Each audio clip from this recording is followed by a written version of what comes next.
Hello friends, 100 দিনের কাজের প্রকল্পে টাকা দেওয়ার আগেই একের পর এক পদক্ষেপ নিয়োগের সিদ্ধান্ত।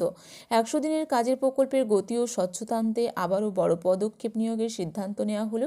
100 দিনের কাজের প্রকল্পে টাকা পেতে হলে অবশ্যই আপনাদেরকে এই নতুন পদক্ষেপ নিয়োগের সিদ্ধান্ত নেওয়া হয়েছে। আজকের এই ভিডিওতে আপনাদেরকে ডিটেলসে জানিয়ে দেব।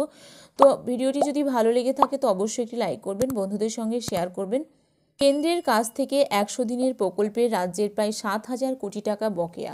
সম্প্রতি বকেয়ার দাবিতে মুখোমুখি হয়েছিলেন প্রধানমন্ত্রী নরেন্দ্র মোদী এবং রাজ্যের মুখ্যমন্ত্রী মমতা বন্দ্যোপাধ্যায়। এরই মাঝে রাজ্যের 100 দিনের কাজের তদারকিতে বিশেষ পদ সৃষ্টি করতে চলেছে রাজ্য সরকার। নবান্ন সূত্রের খবর, এই প্রকল্পের জন্য বেশ কিছু সিনিয়র ইঞ্জিনিয়ার নিয়োগ করতে চলেছে রাজ্য সরকার। 100 দিনের কাজে আরও গতি ও স্বচ্ছতা আনতেই এই পদক্ষেপ বলে জানা গিয়েছে। নবান্ন সূত্রের খবর, রাজ্যের পঞ্চায়েত দপ্তরের অর্থ দপ্তরের কাছে সুপারিনটেন্ডিং ইঞ্জিনিয়ারের পদের নিয়োগের ব্যাপারে ছাড়পত্র চাওয়া হয়েছিল। ইতিমধ্যে সেই ছাড়পত্র দিয়েছে অর্থ দপ্তর বলে জানা গিয়েছে।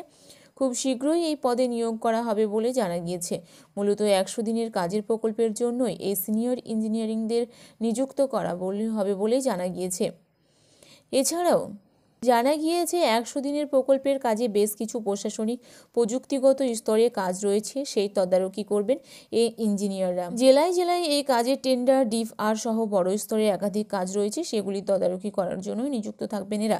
100 দিনের কাজে জব কার্ডের সঙ্গে আধার সংযুক্তিকরণ কাজের তদারকির ক্ষেত্রেও তাদের কাজে লাগানো হতে পারে। এখনও পর্যন্ত নবান্ন সূত্রের খবর, আপাতত 5টি এই পদে নিয়োগ করা হতে পারে। উল্লেখ্য, 100 দিনের কাজে গুণমান প্রকল্পের কাজের বৈশিষ্ট্য পরিকাঠামোগত উন্নয়নের প্রয়োজনীয়তা রয়েছে। কাজের গুণমান কম থাকার কারণে এর আগে একাধিক জেলাকে জরিমানা করেছিল কেন্দ্র।